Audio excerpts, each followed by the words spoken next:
Много важно за нас е те да са за защита на българския вкус. Сега ще обясня какво имам предвид с това. Например, месото, което използваме, пилешко, телешко, свинско, е производство на местни регионални производители. Месото идва от животни, които се отглеждат в североизточна България. Месото е чисто, не е третирано по никакъв начин физически или химически. Много важен акцент при производството на нашите ястия е млякото и млечните продукти, разбира се. Те също са производство на регистриран земеделски стопанин. Дори днес имаме радостта те да са тук сред нас на фермерския пазар. Става въпрос за ферма Овчарника. В местност Овчарника намира се в село Доброглед, в чието стопанство се отглеждат, мисля, че около 600 овце, някъде около 30 крави и, ако не се лъжа, към 50 много симпатични козички. Техните продукти също не съдържат никакви нитрати и потребители.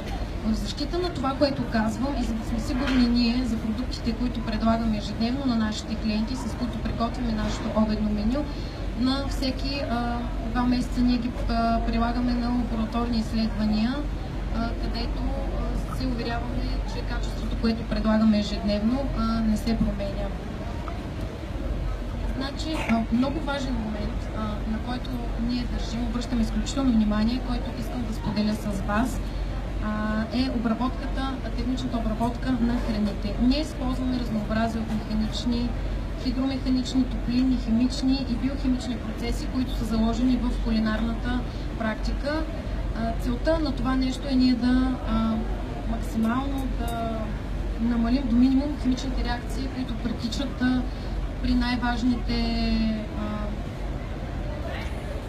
Извинявайте, моята мисъл се настигуби. Целта чрез тези методи е да намалим до минимум химичните изменения, които настъпват при термичната обработка на продуктите. Говоря за най-важните хранителни вещества, мазнини, белтъчини, въглехидрати. При всяка една кулинарна обработка термична те търпят изменения. Значи, много важно нещо, което е изключително важно за мен да го кажа, това е, че при приготвянето на нашите ястия ние не прилагаме нито пържене върху нито едно от тях. Напротив, или нещо интересно, което предполагам ще ви заинтригува, е, че прилагаме принципите и технологиите на Slow Cooker. Сега ще обясня съвсем накратко какво представлява това. Slow Cooker е така нареченото бавно готвене. То се извършва за по-продължителен период от време на по-ниска температура. Това позволява на храните да запазят своите най-важни хранителни вещества, които се съдържат в тях. И в същия момент е много важно да подчертая, че температурата е достатъчно висока, за да убие бактериите, които знаете, че се намират в месото.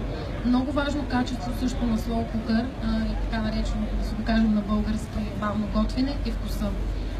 Гарантирам ви, че месото, което се приготвя по този начин, развива уникален аромат, не се свива, както става доста често при термичната обработка. Остава изключително свежо и крехко. Аналогични случаи с зеленчуците, те не се възваряват, не губят своята свежест, а вкусът им остава изключително наситен. И като крайен резултат на това бавно готвене, всъщност ние имаме продукт, който не е само естетически по-красив и свеж, ами най-важното за нас, той е пъти по-вкусен и пъти по-здравословен, което е крайната ни цел. Накратко, вкусно, здравословно, с изключително разнообразие от супер храни, подправки, доста екзотични, интересни вкусове, както и български традиционни такива. Това е всичко, което може да намерите в нашите госби, които приготвяме ежедневно за нашите клиенти.